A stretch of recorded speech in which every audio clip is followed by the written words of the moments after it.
Este é o programa Classe Bíblica no Ar. É uma grande satisfação estar de volta. Estamos apresentando o curso Doutrinas Bíblicas. Nós vamos apresentar hoje a aula de número 4, a Doutrina do Espírito Santo. Ao final dessa aula, você deverá ser capaz de, primeiro, mencionar 3 símbolos do Espírito Santo relacionados com a sua natureza. Segundo, destacar a obra do Espírito Santo no Antigo Testamento, especificamente à luz de Jó 26 e 13. Terceiro, falar da obra do Espírito Santo no Novo Testamento relacionado à vida de 2 grandes personagens nele registrados. Quarto, alistar 3 palavras que melhor expliquem a natureza do batismo com o Espírito Santo. E quinto, definir a palavra do conhecimento, o primeiro dos dons espirituais mencionados em 1 Coríntios capítulo 12. Esses são os nossos objetivos. O texto de número 1 da nossa aula tem como título A Natureza do Espírito Santo. Às vezes incorremos em erros quando desvalorizamos o Espírito Santo enquanto pessoa. Nós temos uma grande facilidade em entendermos o Deus Todo-Poderoso, o Senhor Jesus Cristo que encarnou, que exerceu o seu ministério, que morreu, que ressuscitou e que foi assunto aos céus. Mas quanto ao Espírito Santo, às vezes temos algumas dificuldades. Nós o vemos como uma energia, como uma força, como um poder, mas temos grande dificuldade em entendê-lo enquanto pessoa. Ele não é apenas uma força, um poder. Tem gente que vê o Espírito Santo como se ele fosse um gerador de poder. Mas ele é mais do que isso. Ele é uma pessoa. O poder que ele concede aos crentes faz parte das obras que ele executa. Mas, mais importante que suas obras, é o que ele é. E ele é uma pessoa, a terceira pessoa da Trindade. A doutrina da Trindade ensina justamente isso. Nós não somos triteístas, somos monoteístas. A Bíblia ensina a respeito de um Deus que é um só. Deuteronômio, capítulo 6, versículo 4. Ouve, ó Israel, o Senhor nosso Deus é o único Deus. Só há um Deus, igual em essência, substância, poder, glória e majestade. Porém, esse ser uno manifesta-se através de 3 pessoas distintas: o Pai, o Filho e o Espírito Santo. A essência, isto é, a substância é a mesma, porém há distinção, há diferença nas pessoas. E o Espírito Santo, ele é a terceira pessoa da Trindade. Quando nós afirmamos que ele é uma pessoa, estamos dizendo que ele possui todos os atributos da personalidade. Por exemplo, eu sou uma pessoa e o meu lado pessoal, o lado da minha personalidade, não tem vínculos com o meu corpo físico. Por exemplo, eu posso perder um braço, 2 braços, as 2 pernas. Se eu continuar vivo, continuarei sendo uma pessoa. Alguém tem muita dificuldade em entender a personalidade do Espírito Santo porque não vê a sua personalidade vinculada a nada que seja concreto. Porém, a personalidade, as suas características, não estão ligadas a nada no aspecto físico. Um ser pessoal é um ser que possui razão, sentimentos e vontade. E o Espírito Santo, ele possui todos os atributos da personalidade. Ele recebe, ele reage entristecendo-se ou alegrando-se com as nossas atitudes. Ele tem vontade. Gênesis capítulo 1, versículo 2 diz que a terra era sem forma e vazia, porém o Espírito do Senhor pairava sobre a face do abismo. Isso significa que ele estava ali como que incubando o que era sem forma e vazia para que isso se transformasse em algo cheio e repleto de beleza e de vida. O Espírito Santo é uma pessoa. A Bíblia dá ao Espírito Santo alguns nomes que o identificam como uma pessoa. 1 João capítulo 2, versículo 1 e também Evangelho segundo escreveu São João, capítulo 14, versículo 16, em que Jesus diz: "E eu rogarei ao Pai, e ele vos dará outro Consolador, para que esteja para sempre convosco." Essa expressão de Jesus é muito clara. Eu rogarei ao Pai, e ele vos dará outro Consolador. Nos ensina a respeito da divindade do Espírito Santo e também da sua personalidade. A palavra outro significa uma outra pessoa, que não era a segunda pessoa da Trindade, mas era a terceira pessoa da Trindade. E a expressão Consolador nivela o Espírito Santo à segunda pessoa da Trindade, porque a palavra Consolador significa advogado. E nós percebemos em 1 João, Jesus dizendo: filhinhos, essas coisas vos escrevi para que não pequeis. Mas se pecar, temos advogado junto ao Pai, Jesus Cristo, o justo. Esse texto de 1 João situa Jesus como o advogado. Advogado e consolador significam a mesma coisa. E então nós podemos inferir que o Espírito Santo é Deus porque é o Consolador, assim como a segunda pessoa da Trindade, porém ele é outro, ele é uma outra pessoa. E esta palavra Consolador também nos ensina a respeito da personalidade do Espírito Santo. Em segundo lugar, ele está identificado com o Pai, com o Filho e com todos os cristãos. Assim como Jesus disse, eu e o Pai somos um, nós podemos afirmar que o Espírito Santo e o Pai e o Filho são um da mesma forma. Além do mais, o Espírito Santo está identificado com o não cristão e o cristão ao mesmo tempo. João diz que ele convence o homem do pecado, da justiça e do juízo. Esta é a sua relação com a pessoa descrente. E com o crente, ele é o consolador, o ajudador, aquela pessoa divina que está ao nosso lado para nos auxiliar, aconselhando-nos e orientando-nos a respeito das decisões e das opções que devemos fazer nesta vida. O Espírito Santo também toma decisões, movido pela sua vontade, pela sua volição.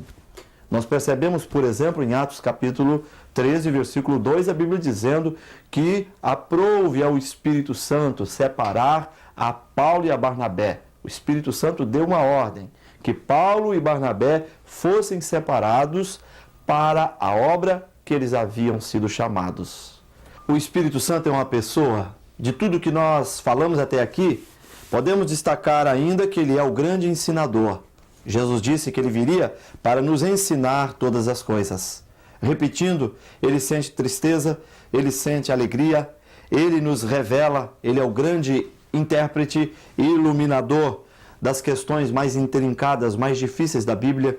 Ele intercede, fala, comanda, testifica ao nosso coração. Isto é, ele dá ao nosso ser íntimo um grande testemunho da obra que Jesus Cristo faz na nossa vida. Porém, além de ser uma pessoa, o Espírito Santo é um ser divino. Nós percebemos, por exemplo, os nomes que são atribuídos a ele no contexto do Antigo e do Novo Testamento. Nós percebemos algumas características, alguns atributos do Espírito Santo que o identifica como um ser divino. Aliás, ele possui todos os atributos da divindade. É onipotente, onisciente, onipresente, é amor, é santo, enfim, todas as características que vemos no Pai e no Filho, vemos também no Espírito Santo. Em Atos capítulo 5, versículos 3 e 4, nós percebemos Pedro, naquele evento com Ananias e Safira, ele dizendo, não mentistes a homens, mas mentistes a Deus. E no início, no versículo 3, Pedro disse, vocês por que mentiram ao Espírito Santo? Então, nesse texto, nós percebemos Pedro alinhando o Espírito Santo no mesmo nível da primeira pessoa da Trindade, isto é, Pedro chama o Espírito Santo de Deus. Repetindo, ele possui todos os atributos da divindade. Os trabalhos que ele realiza no contexto da Bíblia e hoje, nos tempos atuais, é o trabalho que o próprio Deus executa. É Ele quem regenera o homem, é Ele quem transforma o homem, é Ele que nos orienta, que nos aconselha e que nos dirige. A Bíblia atribui nomes ao Espírito Santo. Por exemplo, Ele é o Espírito de Deus, Ele é o Espírito de Cristo, Ele é o Espírito Santo, isto é, Ele é o Espírito do Deus Santo. Ele é o Espírito de vida, Ele é o Espírito de adoção. Ela também fala alguns símbolos e os atribui à terceira pessoa da Trindade. Por exemplo, o fogo. João, no capítulo 3, versículo 11 de Mateus, ele diz que eu vos batizo com água, porém aquele que vem após mim é mais poderoso do que eu, ele vos batizará com o Espírito Santo e com fogo. O fogo é uma representação do arrependimento. O fogo purifica, o fogo ilumina, o fogo é essencial à vida humana, assim como o Espírito Santo é essencial à vida humana. Ele também é simbolizado como vento, e o vento purifica, o vento traz refrigério. Ele também é simbolizado pela água, e nós sabemos que a água é vital à vida, assim como o Espírito Santo. Ela mata a nossa sede, ela limpa, ela lava, ela dá vida. Jesus disse que rios de água viva fluirão do seu ventre. E ele estava falando exatamente da ação do Espírito Santo na vida das pessoas. Existem também outros símbolos do Espírito Santo colocados na Bíblia. Por exemplo, óleo, azeite, selo, pomba. São símbolos do Espírito Santo que nos fornecem luzes para que compreendamos melhor a pessoa do Espírito Santo e também a grande obra que ele realiza em prol dos salvos. O texto de número 2 da nossa aula tem como título A Obra do Espírito Santo. Ele estava na criação. Gênesis capítulo 1, versículo 2. A terra era sem forma e vazia, porém o Espírito de Deus pairava sobre as águas. A função do Espírito de Deus ali era transformar aquilo que não tinha forma e que era vazio em algo cheio e belo ao mesmo tempo. O Espírito Santo estava na criação. Antes do dilúvio, da mesma forma, nós percebemos que o homem foi criado, colocado no Éden e pecou. E o Senhor, segundo Gênesis capítulo 6, versículo 4, arrependeu-se de ter feito o homem. E então nós percebemos ali, Deus começa a falar a respeito do grande dilúvio que viria sobre a humanidade. Mas nós percebemos que Deus escolheu um homem chamado Noé e através dele construiu uma grande arca, e todas as pessoas que recebessem a mensagem da arca, todos aqueles que entrassem na arca antes que as águas do dilúvio caíssem sobre a terra, estes seriam salvos. O texto diz que apenas Noé e a sua família aceitou esta mensagem. E o Espírito Santo estava ali, fazendo a sua obra, ajudando Noé na construção da arca, na pregação da sua mensagem e orientando para que tudo pudesse acontecer dentro dos limites da vontade de Deus para as pessoas daquela época.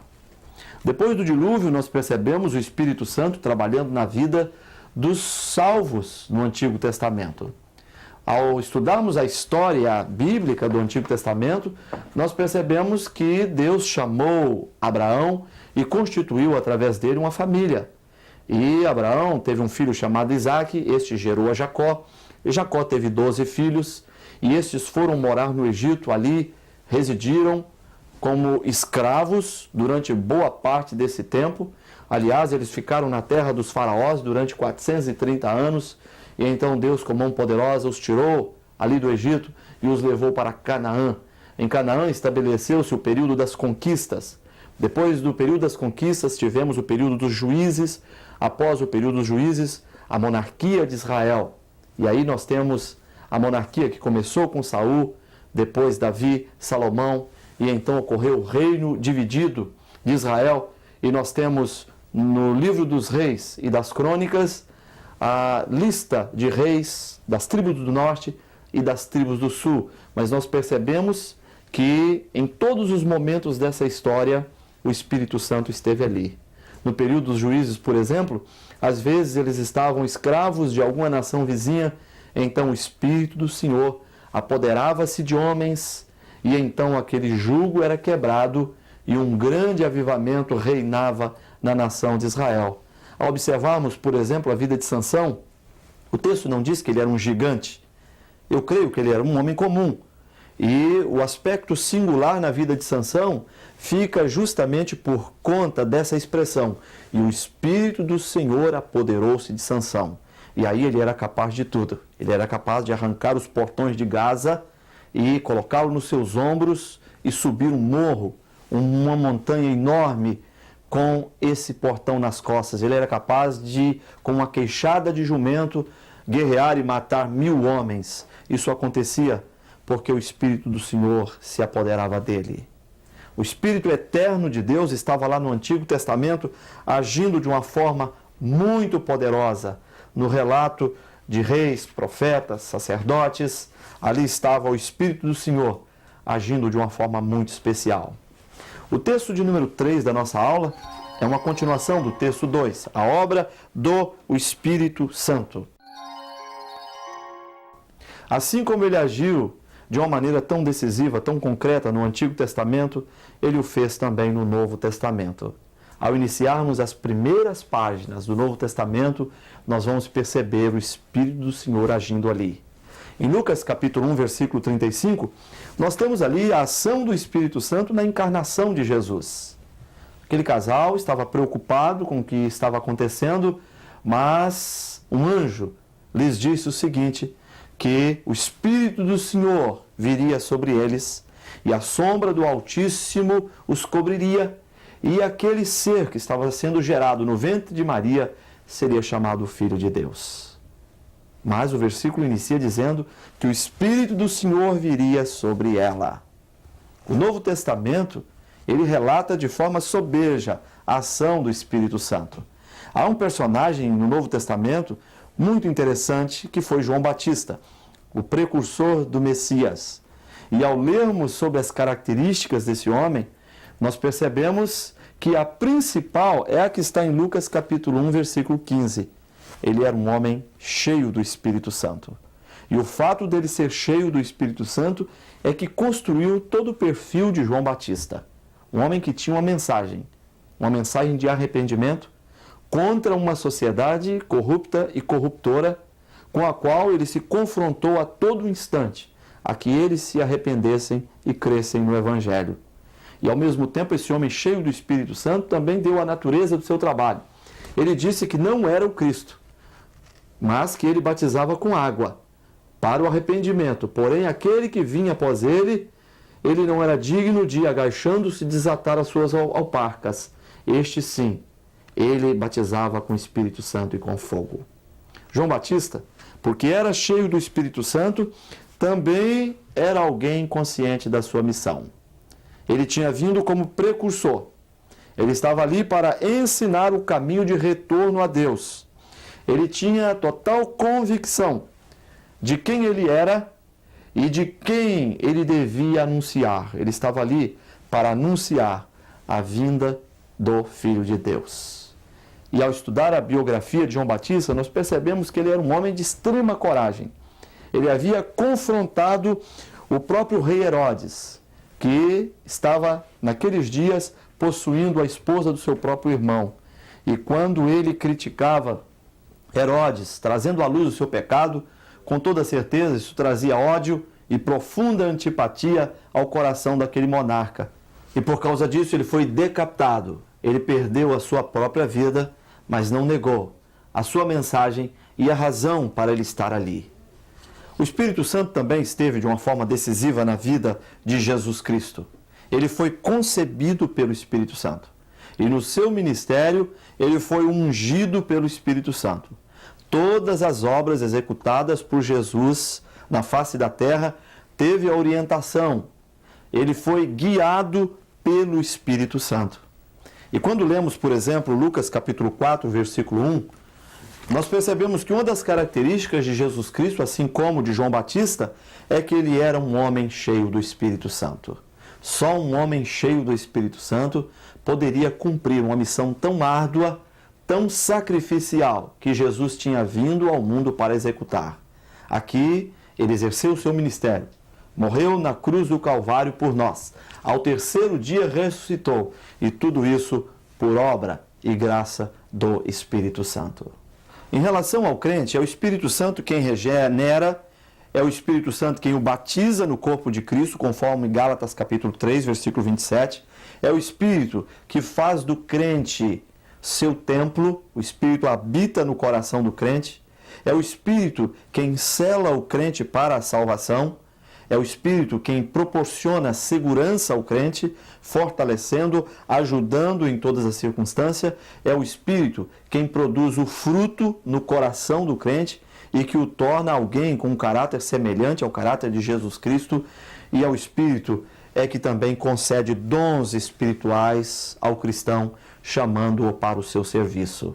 Sem o Espírito Santo, nós não podemos ser exatamente cristãos e não conseguiremos cumprir o nosso papel de salvos e também a nossa missão aqui no corpo de Cristo.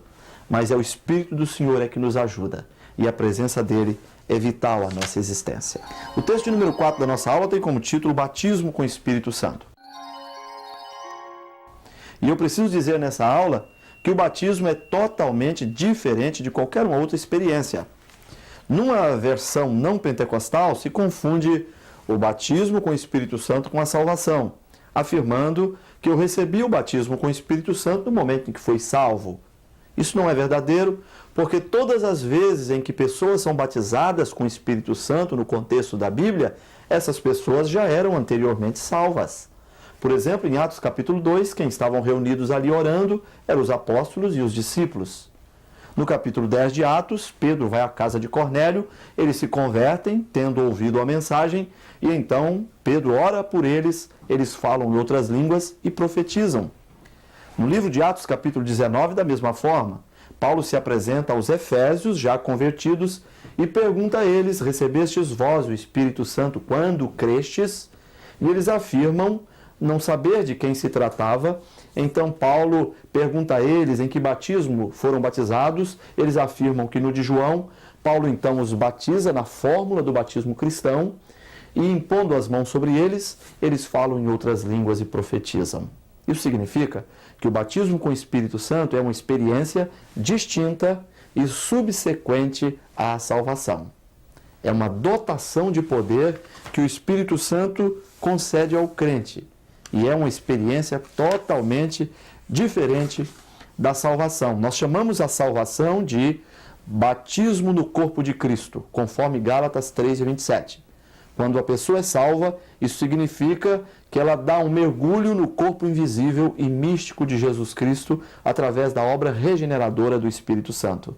Porém, através do batismo com o Espírito Santo, esta pessoa é imersa no Espírito Santo. Ela é dotada de poder para viver uma vida de maior santidade e de maior ousadia na pregação da palavra de Deus. Para quem é esta promessa? É só lermos Atos 2, 38 e 39, quando Pedro dá uma resposta àquele grupo que achava que os discípulos estavam bêbados. Eu quero ler esse texto com você, acompanhe comigo. Respondeu-lhes Pedro: arrependei-vos e cada um de vós seja batizado em nome do Senhor Jesus Cristo para a remissão dos vossos pecados e recebereis o dom do Espírito Santo, pois para vós outros é a promessa, para vossos filhos e para todos os que estão longe, isto é, para quantos o Senhor nosso Deus chamar. Esse texto é tão claro. A abrangência do batismo com o Espírito Santo não fica restrita à experiência daquelas pessoas que estavam ali orando há 10 dias, mas é para tantos quantos o Senhor os chamar. É para nós, é para nossos filhos, é para todas as pessoas em qualquer espaço geográfico e em qualquer espaço histórico. O Espírito Santo, o Senhor Jesus Cristo, continua dando esta dotação de poder, continua dando essa experiência distinta, subsequente da salvação e que ao mesmo tempo é indispensável para que tenhamos um discernimento maior das Escrituras Sagradas e possamos trabalhar com mais poder, com mais autoridade. O texto de número 5 da nossa aula fala sobre os dons do Espírito Santo. E aí você pode fazer várias leituras, por exemplo, Romanos capítulo 12, 1 Coríntios capítulo 12 e 1 Coríntios capítulo 14. Eu os estou orientando nessa leitura para que não fiquemos restritos à lista dos 9 dons contidas em 1 Coríntios capítulo 12. Às vezes caímos nesse erro, mas estamos fazendo essa alerta a que leiamos todos esses textos para uma visão mais abrangente a respeito dos dons espirituais. Contudo, Coríntios capítulo 12 classificam os dons em 3 segmentos. Primeiro, dons de revelação. Segundo, dons de poder. Terceiro, dons de inspiração.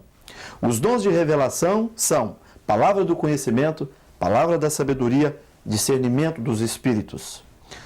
Dons de poder são dons de curar, operação de milagres e fé. E os dons de inspiração, variedade de línguas, interpretação das línguas e profecia. Os dons pertencem ao Espírito Santo e não ao homem. Logo, é errado dizer, eu tenho este ou aquele dom. O dom pertence ao Espírito, que concede a quem ele quer. Cabe ao homem apenas exercitá-lo.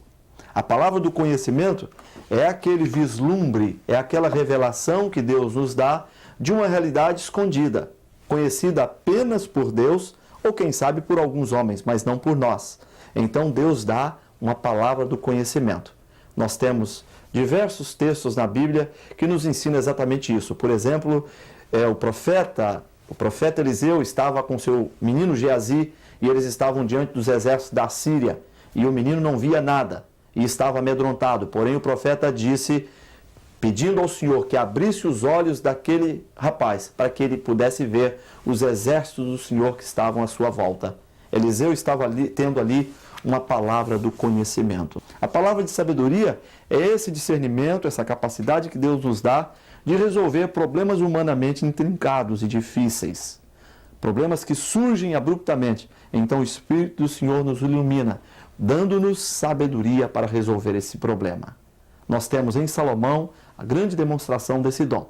Você se lembra daquela passagem que duas mulheres reivindicavam a maternidade de uma única criança.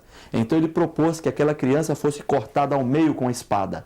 Imediatamente a mãe disse, não faça isso. A outra, que não era mãe, consentia que tal fato ocorresse. E então Salomão percebeu a quem de fato aquela criança pertencia.